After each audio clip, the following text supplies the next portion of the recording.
If winter where you live looks anything remotely like winter where I live, which is to say cold, rain, wind, snow, grit and gloom, and before you say anything, no, that's not what a British summer's like. We don't have snow in summer. You will benefit from making a few adjustments to your bike in order to help it and you survive these winter months. Now, first and foremost, riding in the winter is going to make your bike filthy, so you need to keep on top of keeping it clean. And if you don't have some already, then it is definitely a good investment to get a good quality degreaser, because what we want is to start every ride with our drivetrain parts still looking silver. Now, it might take a few rides to lose that silveriness if the conditions are dry, but if it's wet, then you're going to want to clean your bike after every ride. Look me in the eye. I mean that. You will thank me for it. You'll also really benefit from using a so-called wet lubricant. So essentially, it's just a little bit longer lasting, which is particularly important if you haven't heeded my advice from 30 seconds ago. Now, you want to apply it to a clean chain, but you don't want to just slap it on. You want to be relatively delicate, applying it to the rollers on the inside, and then also, crucially, wipe off any excess when you're finished.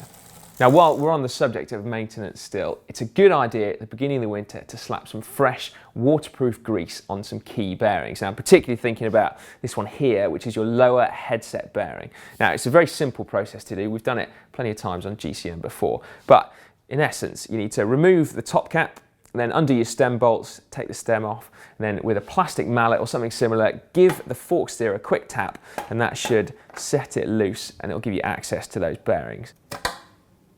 Ta-da! And it's a really, really worthwhile job to do. It could save you quite a bit of money on new bearings, and if nothing else, it'll help to prevent that dreaded creak.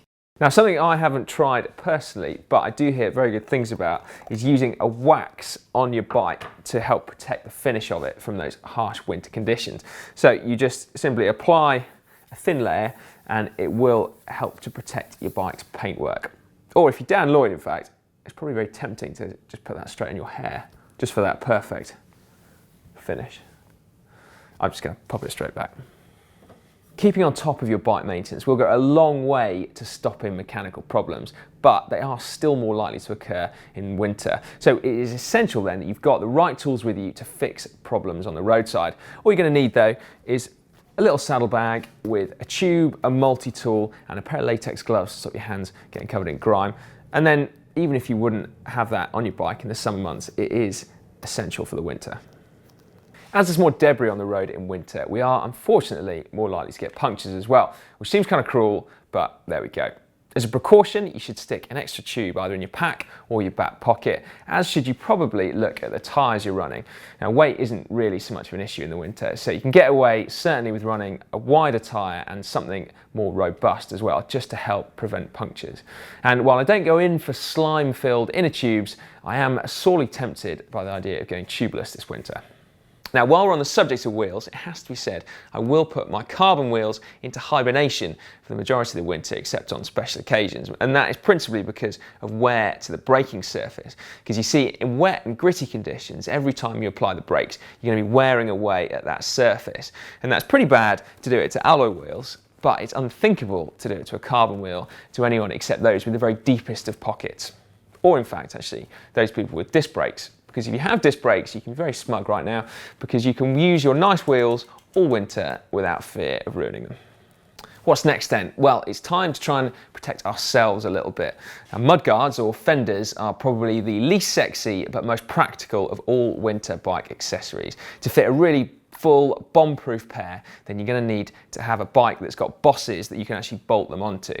Now, you can get full-length mudguards that do fit a racing frame like this one, and they are really, really effective, even if they are perhaps a little bit more temperamental than the ones that you bolt onto the bike. But for me though, nowadays, my riding tends to be relatively short for about a couple of hours, so actually the ease and the practicality of an ass saver is more than enough for me. Now, it won't keep my feet dry, but it will save my ass. Clearly. Lastly, I will always ride with at least a rear light in winter. There's just no reason why not to, basically. So it might not look like much, but I would now consider that bike winter-proofed. It's clean, it's re-greased, I've got enough spares, I've got cheaper wheels, thicker tyres, and I've also got my mudguard. Now, if I was going to build a dedicated winter bike, I would go the whole hog, I'd get hydraulic disc brakes, and I would have full fenders on there as well. But for what I need now, this bike is more than enough. I just look after what I've got really, really well, and that includes giving it a wipe down after I've commuted to work on it in a morning as well. Now, if you want to see a video that goes into a bit more depth about how to reduce the risk of punctures, we have one, and you can get to it just by clicking up there. Or in fact, just to get quicker at changing a tube, then you can get to one just down there. Spend a little bit less time shivering at the side of the road if the unfortunate does happen. Otherwise, before going to either of those, do make sure you subscribe to GCN. You can do it very quickly right now by clicking on me and my winterproofed bike. Just checking if mic's working. 1, 2, 1, 2, 1, 2, 1, 2, 1, 2, 1, 2, 1, 2, 2. That's cool. Yeah? Thanks for that.